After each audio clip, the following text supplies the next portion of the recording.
Hey there, and welcome to another Painting with D.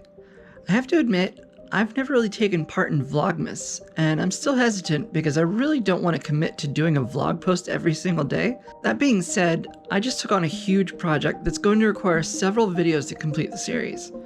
And so, here is the first video in that series. So, what's this project about? A few weeks ago, I had an idea for a postcard art exchange. A simple way for my artist friends and I to stay in touch and enjoy each other's work. So I threw up a post on Facebook and soon had about a dozen willing participants. Great! Now the only thing left is to actually create the postcards. The process is dead simple.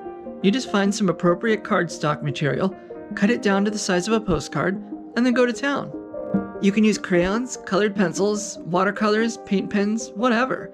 As long as the card will hold the media you like to use, and assuming it will survive the rigors of being put through the mail, it's fair game. Go nuts! In my case, I have these thick pages from a mixed media art journal that Arteza real brush pens work great on. It spreads nicely, reacts well to being wet, and is thick enough to hold up as a postcard. I would consider using some kind of sealer, however, as the ink will run if it gets wet. I might just rub a layer of wax on it, since I use that on almost all of my watercolor pieces, and it makes for a great waterproof seal. Maybe I'll demonstrate that in a video later on. The only caveat with creating postcards, especially if you intend to use postcard stamps, is that you have to have the correct dimensions of a postcard. That means your card must be at least 3.5 inches high by 5 inches long and 7/1000ths of an inch thick. It must be no more than 4.25 inches high by 6 inches long by 16/1000ths of an inch. I hope I'm saying that right. Otherwise, I'm not sure what will happen. The post office sends it back, I guess? Because postcard stamps cost less than regular postage, that's the only thing that worries me. I'd hate to go through the whole process of mailing these only to have to attach more postage and then mail them out again. Or worse, if they just get lost. For my cards, I decided to go with 4 inches by 6 inches, even. I mean, it works for photographs, why not in artwork? And so here I am, working on this first card.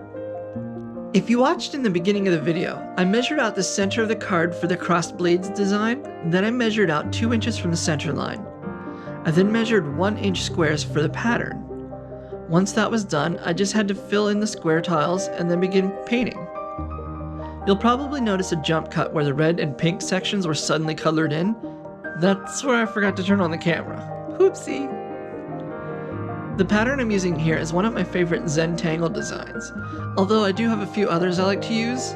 I mean, I have more than a dozen cards to make. I'm sure I'll be scrambling for new designs if I'm not just recycling these in different colors further on down the line, but I usually like how this one turns out. There's no need to put in more work than I have to, right? And so, before we wrap up this first card, I just wanted to say thank you for watching this. It feels good to have something to work on and a way to share it. This project isn't just about having something to keep me busy, although that is a big part of it. It's also a way to keep in contact with people and share something more physical than just words or pictures on a screen. One of the things I'm struggling with lately is how lonely it is at night. My roommate works second shift, and so I'm alone for long periods of time. I'm also struggling with regular depression on top of seasonal depression, and the lack of human contact as this epidemic goes on and on.